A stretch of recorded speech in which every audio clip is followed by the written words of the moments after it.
नमस्कार दोस्तों, आपका बहुत बहुत स्वागत है मेरे चैनल मैथ फॉर यू में।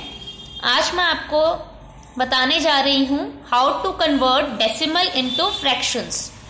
डेसिमल्स इनटू फ्रैक्शंस यानी कि डेसिमल्स जो हैं उनको फ्रैक्शंस में आप किस तरह से कन्वर्ट कर सकते हैं। तो चलिए शुरू करते हैं। हम यहाँ पर कोई भी नंबर लेते हैं 0.82। हम क्या करते हैं, जब भी हमें डेसिमल दे रखा होता है हम सबसे पहले उसके नीचे जहाँ पर पॉइंट होता है उसके नीचे 1 लिख देते हैं और उसके आगे जितने भी डिजिट्स होते हैं उसके नीचे 0 लिख देते हैं। यहाँ पर 8 के नीचे 0 आ गया और 2 के नीचे 0 आ गया। ऐसा करते ही हमारा डेसिमल हट जाता है और ये हमें फ्रैक्शन फॉर्म में मिल चुका है। लेकिन हम हमेशा जो भी फ्रैक्शन फॉर्म में नंबर लिखते हैं, एक जनरल प्रैक्टिस के लिए हम उसे हमेशा लोएस्ट फॉर्म में लिखते हैं, यानी कि उसके बीच में जो भी कॉमन नंबर होता है हम उसको डिलीट कर देते हैं, उससे डिवाइड कर देते हैं। यहाँ पर कॉमन जो है दोनों के बीच में 82 और 100 के बीच में वो है 2, तो हम इस नंबर को 2 से डिवाइड कर देंगे तो हमें मिल गया 41 ऊपर और 50 नीचे। अब हम यहाँ पर देख रहे हैं कि 41 और 50 के बीच में कुछ भी कॉमन नहीं है, तो हमारा आंसर यहाँ पर आ गया 41/50। यानी कि जब मैंने 0.82 को डेसिमल में कन्वर्ट करा तो मुझे 41/50 मिल चुका है। इसी तरह से कोई और एग्जांपल लेते हैं। जैसे मैंने लिया 0.300 and 1, 0.3001। अब मुझे इसका फ्रैक्शन हटाना है। मैं यहाँ पर क्या कर रही हूँ, जहाँ पर पॉइंट है उसके नीचे मैंने 1 लिख दिया है और 3 के नीचे मेरा आ गया 0, 0 के आगे एक और 0, इसके नीचे एक और 0 और 1 के नीचे एक और 0। अब ऐसे लिखते ही मेरा ये वाला डेसिमल हट चुका है, यानी कि मेरा आंसर जो है वो 3001 डिवाइडेड बाय 10,000 है।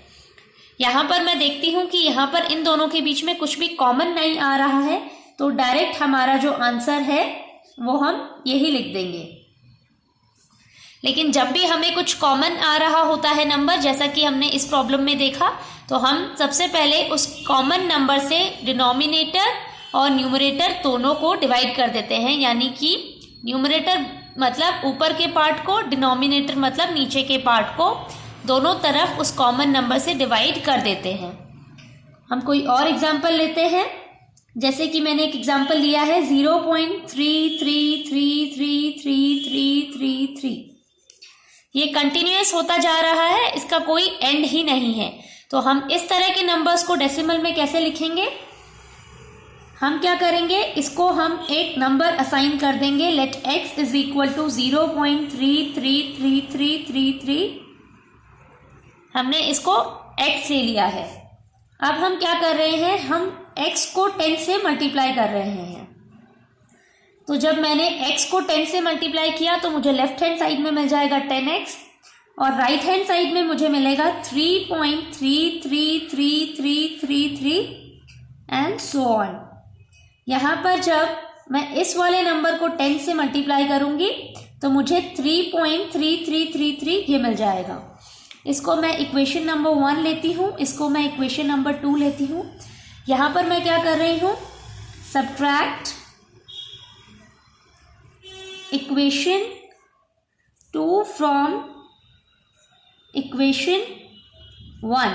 यहाँ पर हम इक्वेशन 2 से इक्वेशन 1 को सब्ट्रैक्ट इक्वेशन 1 फ्रॉम इक्वेशन 2। यहाँ पर जो इक्वेशन 1 है उसको मैं इक्वेशन 2 से सब्ट्रैक्ट कर रही हूँ, तो मुझे मिलेगा 10x minus x is equal to 3.333333 minus 0.333333 इस तरह से। तो यहाँ पर मुझे मिल चुका है 9x इज इक्वल टू, इसको ये वाला जो टर्म है इसको मैं लिख सकती हूँ 3 प्लस 0.333333 माइनस 0.333333। इसको मैं इस तरह से लिख सकती हूँ यहाँ पर। अब मैं देख रही हूँ कि ये वाली जो टर्म है और ये वाली यहाँ पर दो सेम टर्म्स आ चुकी है,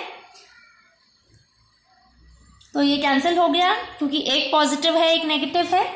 तो हमें जो मिला है वो है 9x इज इक्वल टू 3, यानी कि x इज इक्वल टू 3/9। और जैसा कि मैंने आपको बताया, जब भी हमें फ्रैक्शन मिलता है तो हम उसे हमेशा लोएस्ट फॉर्म में लिखते हैं।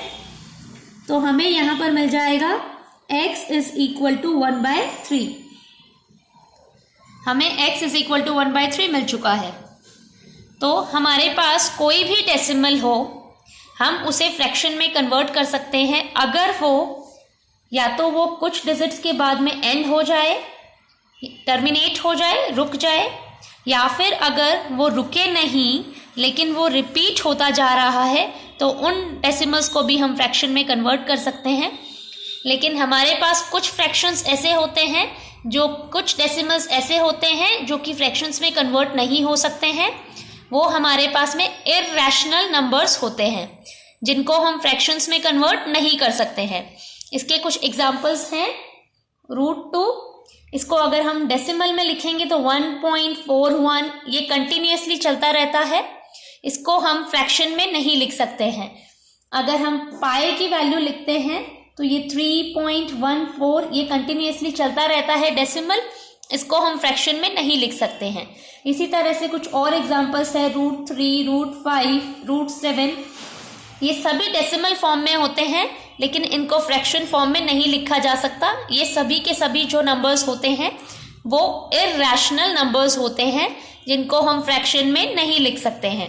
और जो यहाँ पर मैंने जो एग्जांपल्स लिए हैं 0.82, 0.3001, 0.33333, ये सभी जो हैं ये हमारे पास में रैशनल नंबर्स हैं जो कि फ्रैक्शंस में हम लिख सकते हैं।